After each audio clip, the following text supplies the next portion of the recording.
Hi, I'm Kevin, And I'm Amanda. and we are serving up All that jam.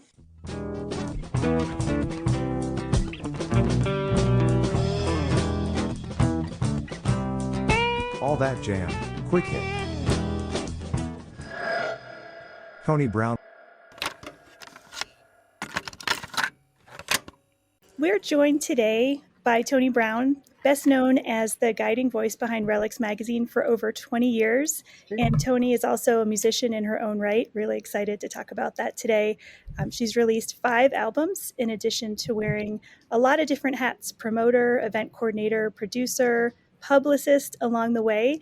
So, Toni, thank you so much for being with us on All That Jam today. Oh, it's great to see anybody. Absolutely. I know.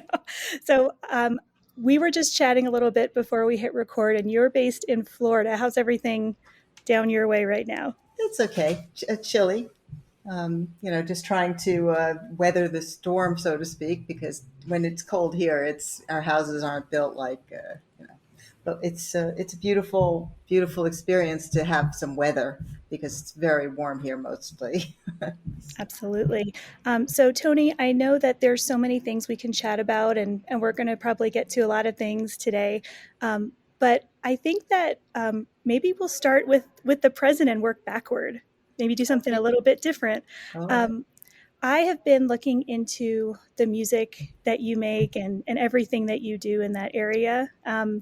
And Kevin had mentioned to me that you've got some great stuff going on that you're working on right now. And I would really love to hear from you kind of what you have in the mix at the moment related to your work and your art.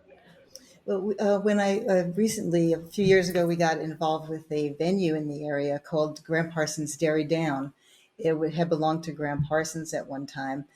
To his father, his grandfather bought it like an old uh, car repair shop, and Graham Parsons was gifted that venue, and the music scene grew in that place. It was like a teen club, and so we, in recent years, they decided they wanted to restore that into a real venue now. Winter Haven, Florida is pretty much a hub of cool stuff happening. And they invited Ed and I, my husband Ed and I, to be involved in the restoration of the venue. So we've put a lot of energy and love into that. And so that's kind of a great thing for our local situation. We live nearby, so it's a really great thing. And as for other things, this came yesterday. And I don't know if everyone would remember this, but we used to fight mandatory minimum drug sentencing. And that was a big passion of mine. I got very involved in fighting mandatory minimum sentencing and connecting deadheads who were in prison to. right in the classifieds in Relix. There were always the Absolutely. people in there. Yep. It was very important to me to keep them sane.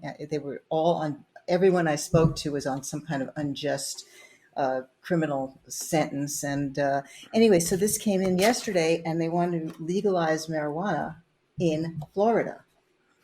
And I never thought I would see the day of this happening. So it's very exciting. And, that. And of course, who's making money? People are making money on it, and that's why. And that's okay, as long as people don't go to jail for that. Right. In July, it's everything in Maryland. It's medical now, but in July we switch over to recreational. So, and I'm with you. I never in high school. I mean, you were sneaking around back alleys like you were some, degenerate. For what? For a Yeah. bag of. Yes. That's it's true.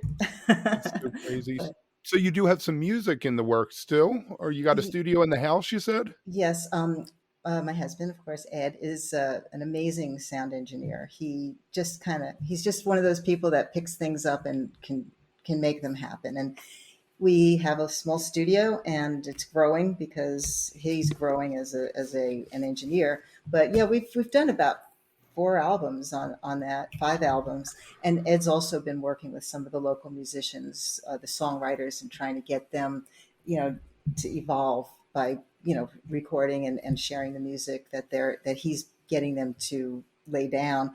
And so every now and then we've been writing songs, and we have enough material for a new project. So we're going to start putting that together. And I'm really happy because I've never sung better, because I've had 3 years of COVID lockdown to sing in our house with everything I need to hear myself. And so it's an evolution. It's wonderful. I love that. You know, as we talk to people on this show, I do feel like there is a recurring theme that really is, it's really positive and heartwarming in the sense that what artists like you have been able to make from that time, a really, really challenging time in so many ways. That's an understatement.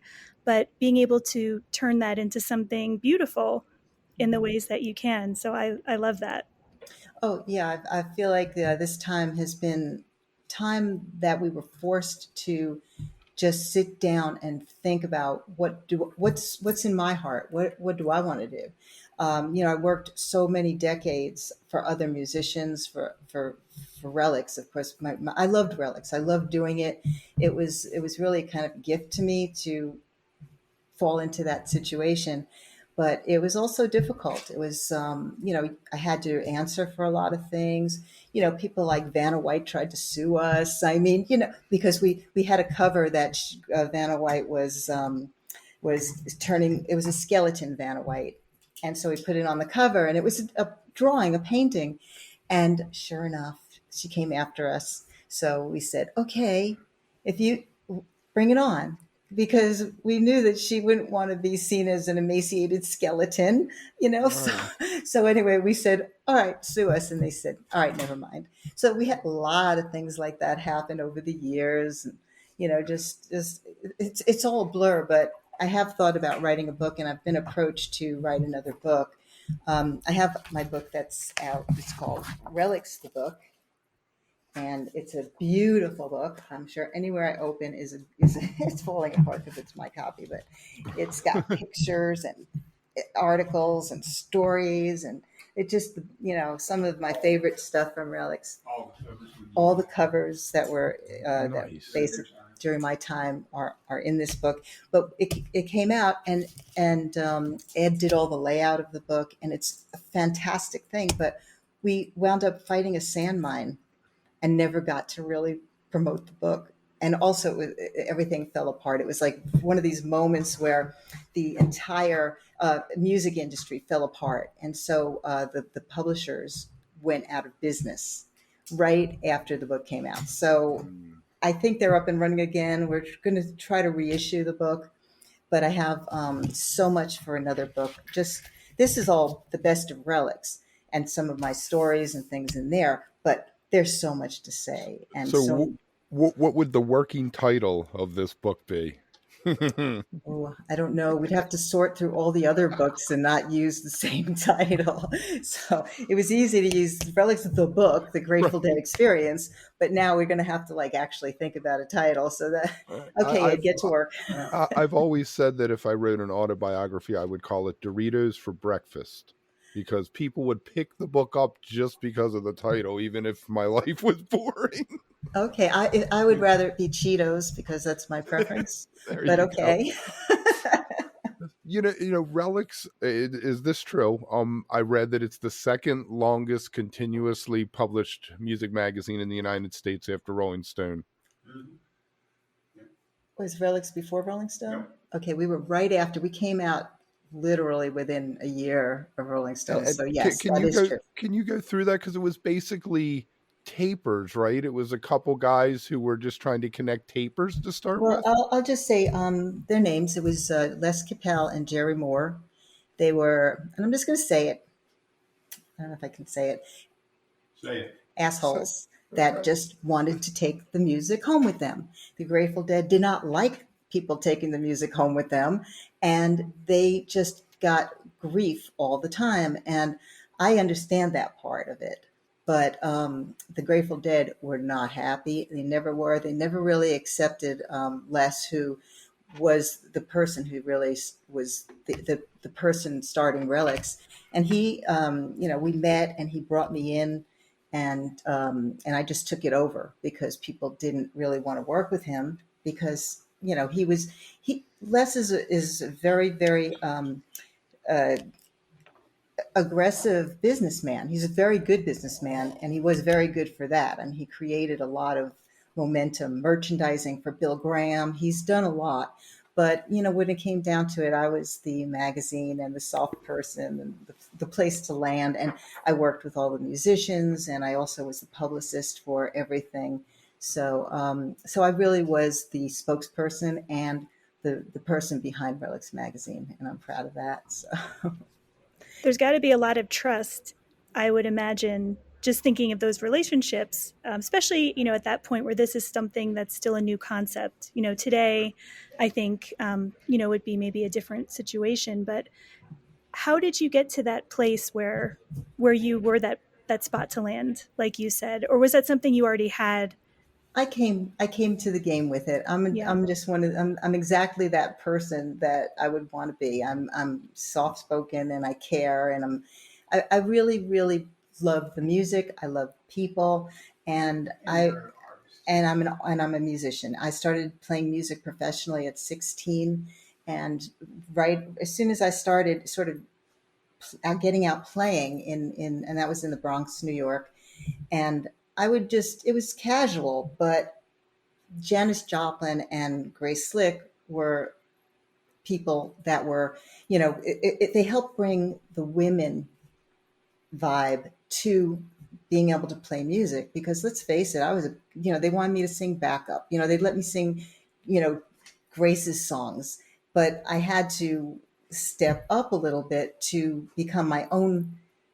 I was a songwriter even then. They never let me play that stuff, but the I think the interesting thing that Ed and I just came to recently was that I was being courted by other musicians. There was a band that called the Cherry People out of Washington D.C., and it was the first 45 I ever bought.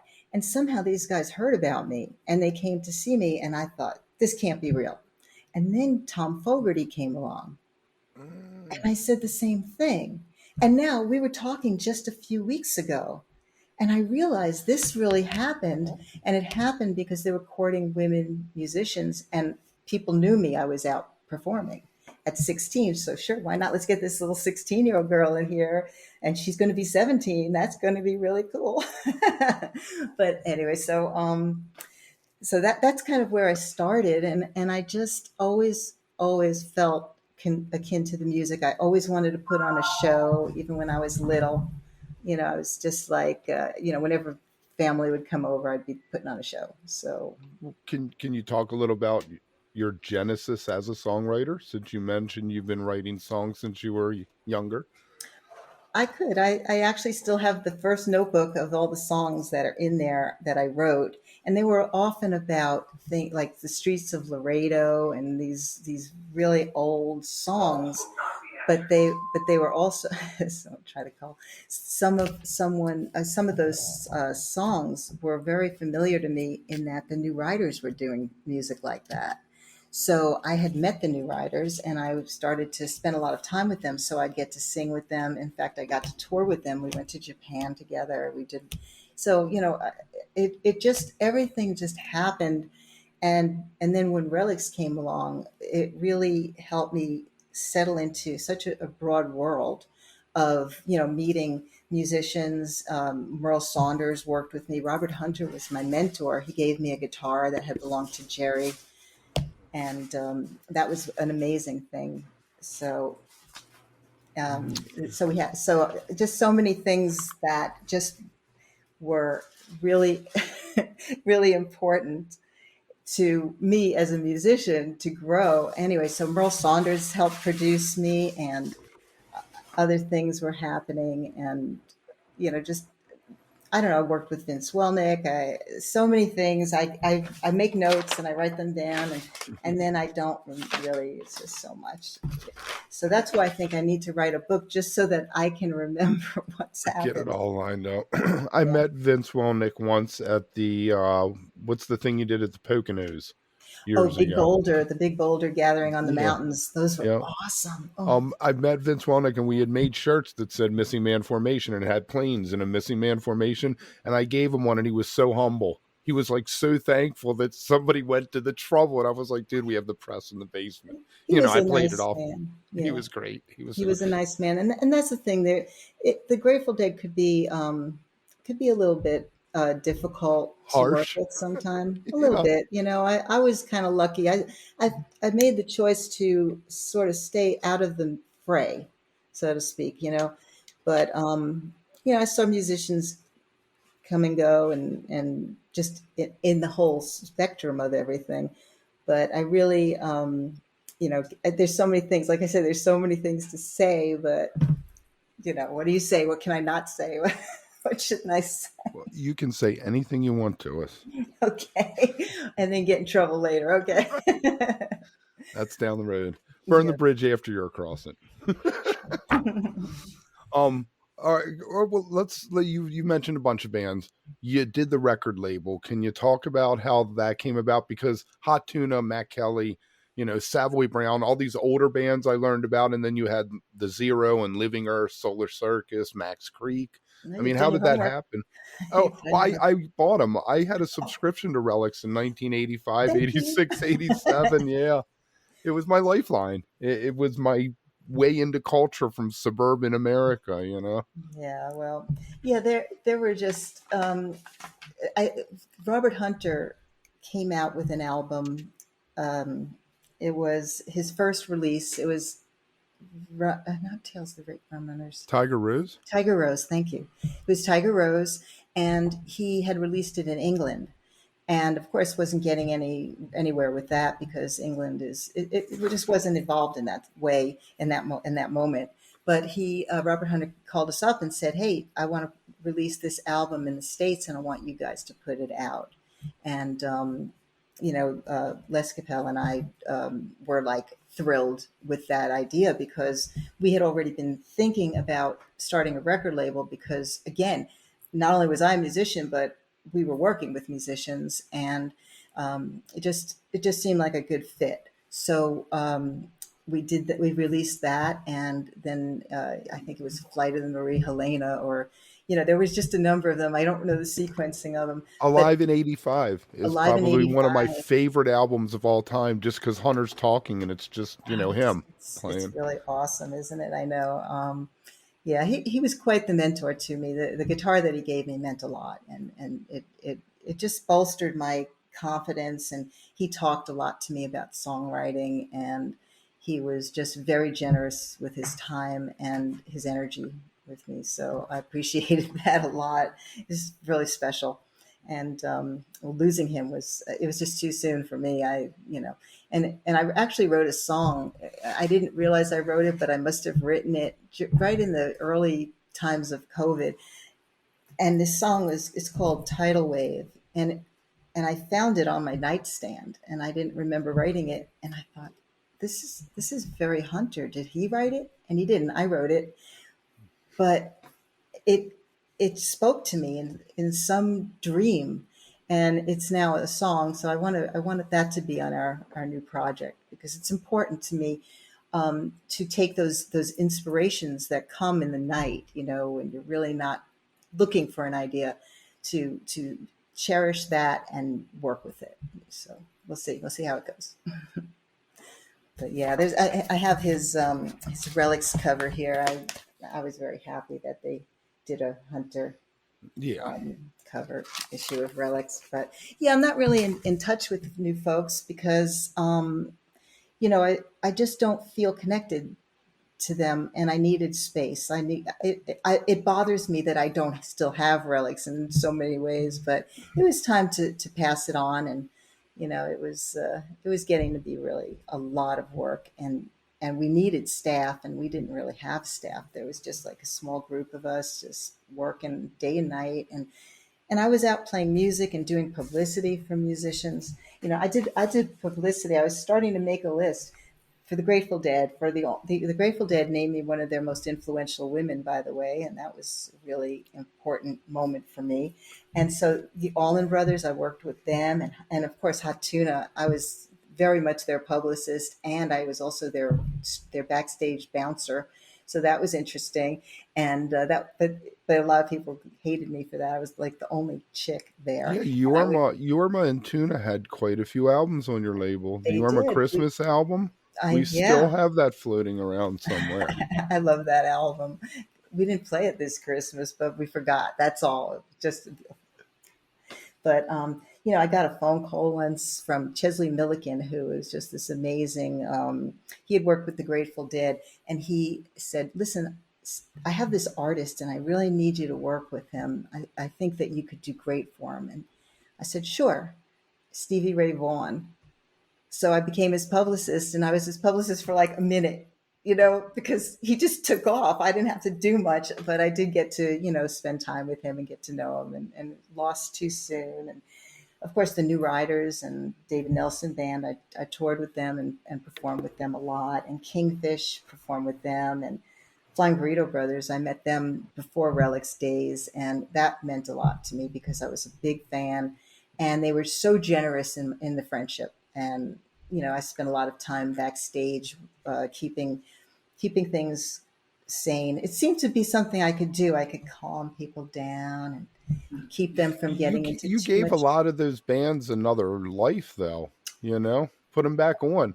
Because I They, would have heard of the Flying Burrito Brothers or Commander Cody or any of that if I and hadn't have Commander read about it. Cody, yeah, Commander Cody was a good friend. Steve Kimmock, he was this young man I met, young boy, and he's amazing. And all the musicians, working with Merle Saunders and just there's a list. I mean, Johnny Winter was on our label, so I got to spend some time with him, and that was wacky as could be. And and then I, when the Horde tours started, I mean, I was a real big part of that.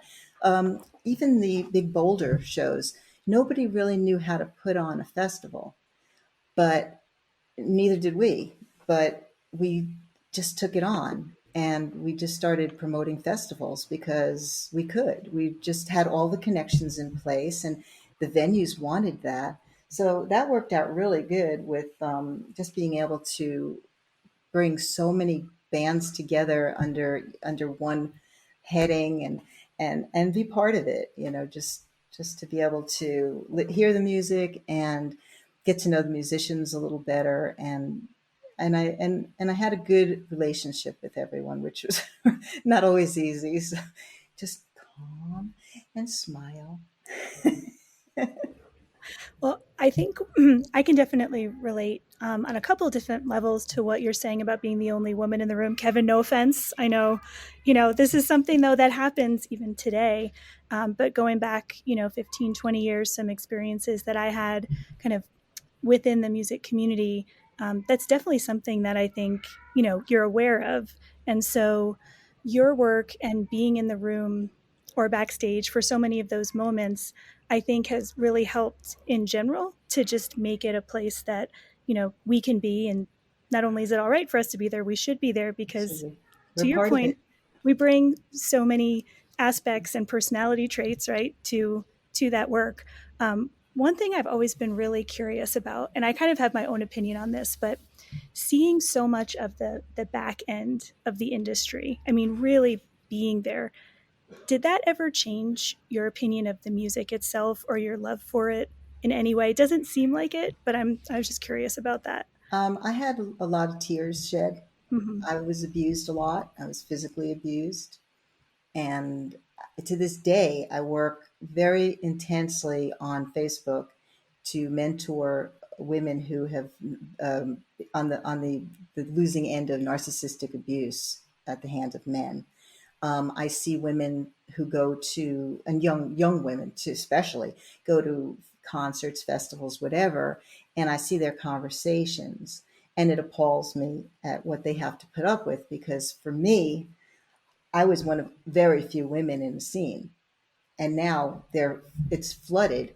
But the problems that existed for me as a young person when I went on the Hell's Angel boat ride around Manhattan, and I had to hide because the Hell's Angels were insane, and they even threw a woman overboard as the boat took away pulled away from the dock.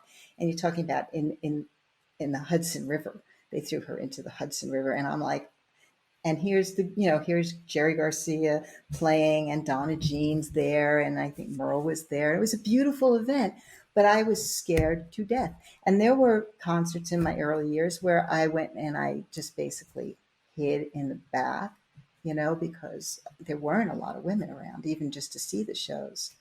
So, I have a lot of knowledge in that area. I have a lot of compassion, but I also see the problems and have studied very intensely on narcissistic abuse because it is a problem, and it's a very big problem within our scene, mostly coming down. And I'm just going to say it from the male end. There are narcissistic women, but the men are the deliverers of I most see it abuse. all the time. I'm in chats with women who are always talking about obscene shit they get sent to them, and the entitlement and is tough. It's tough, and I don't know how you deal with it. There's something called Groove Safe. Ashley, we've talked to over the years a bunch with, and she tries to give some things. Do you have advice? Like what can I do if I see that going on at a show? That's the problem because I have gone up and flat out punched men because I was so, and I'm not that person, but it always, in my mind, was more than I wanted to be part of. So I'd walk away feeling bad, and they would just think I was an asshole and they would be wasted and they didn't care or remember it the next day. But I can't tell you how many guys walked up and just grabbed my boots. I mean, okay, it didn't bother me because it didn't mean anything to me at that moment. But when you start looking at the picture of the Me Too movement, that's when I started to really think about it. And I actually started to talk to some of the women, the women, the veteran women in the scene. I was approached, and I can't really go into it because a group of women wanted to talk about this and do do something about it. Let's put it in a story. And I was all over it, and the other women didn't feel comfortable. And that hurt me because I knew that they had so much to say and it would have healed them. I feel like I'm okay, but I also know that this would have been very important for the new women, the younger women, to hear this, to learn from it, and it's an important story.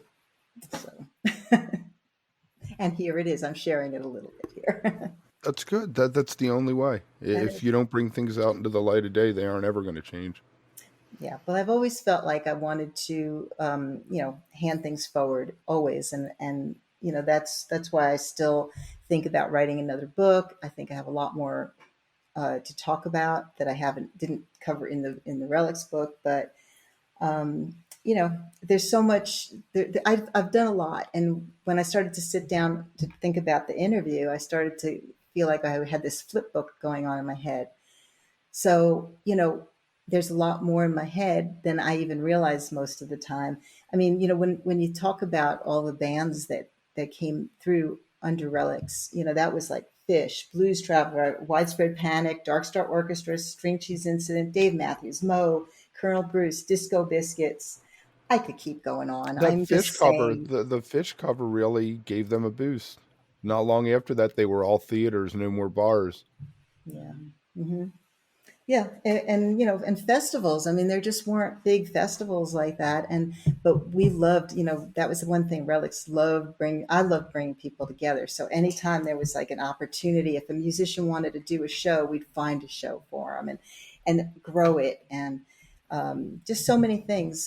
Working with Bob, I've done some work with Bob. We're the Wetlands. I know you've heard of the Wetlands. Unbelievable place. Well, Larry Block, bless his heart, what a great concept. But his original concept was to make it an environmental club with poetry readings and no live music. And we said, "Are you crazy? Are you crazy?" So anyway, then Hot Tuna wanted to play there, and then it was like, "Oh, okay." So Larry said, "Okay, we'll have live music," and it grew, and it was amazing. And I got to play there. Some of my very first real concerts that I got to perform were in that venue. So very special place, and everyone loved it, and it was important.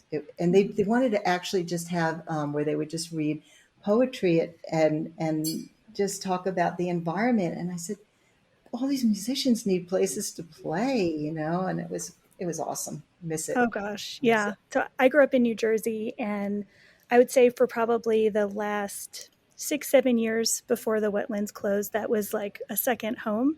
It was so close, easy to get in and out of the city from there. The location was perfect Hmm. for Jersey folks for sure to get there. But um, I know there are countless people who feel the same way that I do. Just that it really cemented our love and passion for going to see live music. And it's It was, some bogus thing now. It's like it oh, isn't even yeah. a restaurant or venue or Yeah. anything. It's some kind of factory maybe now. I'm We'll have not to even look that sure, to up. be honest. Yeah. There We was, were, wow. I was talking with people about the Bayou the other day in DC and how they Hmm. tore it down and built an AMC movie theater. And we started talking about just different venues that no longer like the cellar door is now a Starbucks. That like where Miles Davis played, it's a Starbucks now. I don't know. Did you ever hear of the Arrowhead Ranch? Yes, yes. That was another thing that we got involved with, and it was just awesome. There's And an infamous fish show there, and they played with the Radiators of all they bands. did, they did. And yeah, we spent a lot of time up there, and I got to make many breakfasts for all the people there. Somebody had to cook because somebody had to do it. The women take care of us.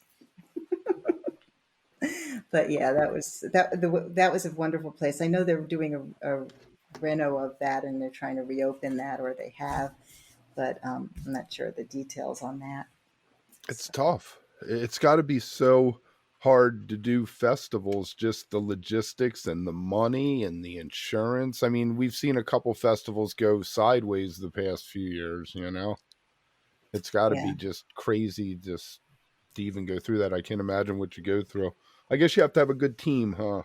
you do, and lately I just don't feel like, where we live, it's not. I don't feel like I have anything really in place in Florida. There's the Dairy Down, and I love it, and we've done some festivals, and we're good. But we toured so much, and then we started touring in Spain for 3 months a year, and then COVID hit, and that was the end of that. So we missed that, and but that's why I think we would just settle down and record. And thank you for this interview, because it really helped me kind of process my life a little bit and think about all the things that I Do still we could want be to doing. we want to ask about butterflies, don't we, Amanda? Do you want to know about butterflies? Okay, so I raise butterflies. So during COVID, we had a lot of downtime, and just thought, wow, this is something that I never got to do. And we have a passion flower plant, and there were always all these caterpillars, and they would eat the plant, and I didn't know what to do about that because they were killing my plant. But then I realized, wait, these are caterpillars, and they become butterflies. So I had the time, I started to process it, and there's all these people in Florida raising butterflies. So I jumped on it, and I released 200 butterflies last year, and this year I've kind of lost track. It hasn't been as many, but I've got another variety that I'm raising, and they just, because we had a frost, got a frost here, so I had to take them into my house, and they're in the laundry room, and they're like procreating. I don't know what they're doing in there, but they've gone to chrysalis, a bunch of them, and so I've got these two varieties, and I'm just like, every day I check, are you still? And I have to feed them. I have to go find still living leaves so that they can eat, and I don't want them to starve. And I didn't know this was a thing, except it's a thing. And I absolutely love it. And every time you release a butterfly, it goes on your hand, and it goes off, and it comes back and visits you for the 12 days it's alive. That butterfly knows you. And then they come back, when they come back in another generation the following year, those butterflies will find you. And I talk to them, and we had one the other day that was born. Don't mind me about my butterflies, but it was born, and it didn't have, the antennas were down, and its wings weren't formed. So I took it into my house and just took good care of it, and it lived for 3 days with me, and I named her Molly. And it was just this joyous experience of me and this butterfly hanging out. You were amused, Ed. I know you were. Yeah, but it was interesting, and to be able to kind of just watch the behaviors of these things, even though they're so small, and they get to be special. So I recommend checking out raising butterflies. It's a very I love zen that. thing. That It's is, yeah, we've got a beautiful butterfly garden out here in Denver that is a really special place. And it's huge. I mean, they do so much great work there, but my son, that's somewhere that he has loved to go since he was really little. So oh, nice. definitely can appreciate what you're doing just from spending a lot of time there. It's beautiful and it's peaceful. Yes, So absolutely. it's anything you'd like to know, you can ask me questions. Might not have answers. Well, I mean, 12 days. The thing that I Yeah. focused on is 12 days. That's all they live. That's pretty crazy. Pretty much, yeah. They might go So the maybe an butterflies extra. I think I see all summer are not the same butterflies. Well, you wouldn't. How would you know? You have to get intimate with Well, I them. name them You name them. Okay. because we don't get many. But my neighbor has a huge sunflowering bush that they come to, and there'll be like a one that's all black wings. I guess it's just his genetics, and another one shows up 15 days later that looks similar. Well, they do keep coming, and when a butterfly lays eggs, they lay a lot of them. So it's not always just one, but yeah, maybe it's a like a one of those swallowtails or something. So I'm look it trying not up. to go down the extended metaphor route. I know Kevin has a background in poetry, and I was English literature major and teachers. But I mean, really, if you think about it, um, for everything that you've experienced too, you have these really special moments or people in your life. They make such an impact. It's beautiful, maybe not always perfect, but you know, there's something else that is just as important. Doesn't replace what was there, but it comes back, and Yeah. I just think that that's such a great thing. Well, it's to have things that are light. Because I have to say that in the early Relics years, there were things. I mean, the mafia came after us because we were involved with merchandising, and Bill Graham wanted full license. He had the licensing rights to things, and the mafia was coming after us because we lived in Brooklyn, and they really were very, very incensed that they couldn't sell these like bootleg T-shirts that they were making, and they were following us and threatened my life and my son's life. It was, and that was in the early years, and it really it colored my vision of what part of the Relics experience that I wanted to be in, and the merchandising was not that. It was too that was dark, and there were other people in our office that could do that. That wasn't me. So, we had a lot of incidences with the bootlegging situations, and having merchandise stolen and things like that. So yeah, The original $5 lot shirts. those black T-shirts that were like, "There's nothing like a Grateful Dead concert" It's or a little whatever they were. crooked. Yeah, pretty rough, and but you know what? It was interesting because every T-shirt got the name out there, so there was that. It's guerrilla marketing, is what I call it. That's what it is, very much, That's a very good much. thing. You want to go anywhere, Amanda? Or I guess, well, you touched on this just a little bit. I was curious to know, what you're listening to these days, or if you could, who would you want to be seeing live? Is there anything out there that's got you excited? Um, I have to just say this. I'm a huge Peter Rowan fan and the Rowan brothers. And I just think they're amazing. I think Peter's amazing. I know them since I'm really young. I think I know them from before I was with Relix, in fact. And a lot of Peter's work has influenced my own songwriting. So I would go to see him anytime. And who would you like to go see? Oh, we did see the Birds, the 50th reunion of the Birds, and it was awesome. who it That was, a was Roger McGuinn, and who else? yeah, and who else? Marty Stewart was in the band, so it was kind of Chris Hillman, Okay. and Marty Stewart. And this Dairy Down venue is really cool. We have Mary Gautier is going to be coming through there, and she's a wonderful songwriter. I cover some of her songs, and who else is there? It just we just had a Jim Lauderdale, a good friend of ours, and so Who we wrote with Robert Hunter, correct? yes, and he right before Hunter died, he'd done some projects with him. Yeah, and he was with Hunter when in the weekend that he had died. So so we got together at a festival.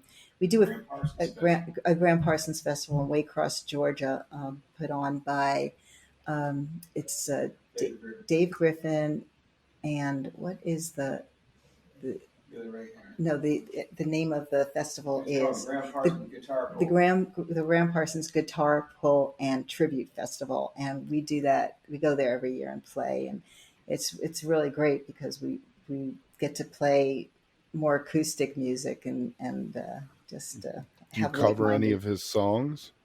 who hunters. No, Graham Parsons. Graham Parsons, yes, many. Do you do Streets of Baltimore? I love Streets of Baltimore. We actually don't because a lot of the other people do. So we kind of look Right. for the things that other people don't, and so we have similar style in writing too. Sort of because of again the new writers kind of thing. But yeah, offhand, I can't think of what songs do we do. I can't. We do Wheels and Sin City and Hickory Wind. I love Mr. Spaceman, by the way. That's one of my favorites. And yeah, so we do cover quite a few. But, when we do these shows, we all have to decide what songs we're going to do, and everybody's got to get along on that one. But yeah, we do that. And at the Dairy Down, we'll pull those songs out. And yeah, so. But, yeah. Kevin, Peter Rowan is playing with Railroad Earth this New Year's in Chicago. And Kevin's heard me say this so many times, but that's a band that's really meaningful for me, out of New Jersey, and worked for them a long time ago. And when they first started talking about doing those collaborations with Peter and doing Old and in the Way, we were also curious. And then the first time I got to see it live, which was a couple years ago now, I mean, it's just the synchronicity, I think, between them is so beautiful. And so I can't be at those shows, but we'll be streaming along with some other things, and just really special. Yeah. Mm-hmm. That'll be, I think, I really liked Railroad Earth, and that was another one of the bands that kind of came up while I was busy doing things and got to spend some time with them, see some shows. But yeah, so much music and so little time. That's right. And so few brain cells left. We do the best we can, We try. That's right. Yeah. But I'm really excited about the possible decriminalization of marijuana, especially in Florida. That's always been something for me that was a big passion. That through the Grateful Dead period, I was really trying to do a good job on keeping people connected who are in prison. Sending them copies of the magazine if they were allowed to get it, and when they'd come out, reconnecting them as I could into back into the society, or as we know it, of a society. I have a good story. So I took my mom to see Jerry Garcia on Broadway, and those shows were amazing. And so I went to several, but I decided my mom could definitely dig this show, and because she loved the music. And they searched every bit of her looking for tape and equipment. And she goes, why did they do that? I said, oh, Mom, I'm so sorry. I had to explain it to her. She thought it was funny after the fact, but it was great. And people did get the taping equipment in. I remember getting those tapes. Of course they did. Yeah, I was excited because my good friend Sandy Rothman was playing with Jerry on that one, and that was really cool. And yeah, it's nice to get them on the East Coast. So those are some of my favorite stories ever, actually, talking to tapers, and invariably that's part of the conversation. I think, Kevin, that's one of the things that you and I first bonded over, is just how did they get the gear in those days. They'd like have a wheelchair and just re-outfit that wheelchair with parts. I'll tell you, the early Relix people really worked their butts off because they wanted to take that music home. And the Grateful Dead weren't really hearing it. And I understand the Grateful Dead's perspective on a business level, but that's what made them. That's what gave them their momentum, their fame. Hey, listen to this tape. So What do you think made them give up the ghost on that in 83 or 84 when they started with the taper section?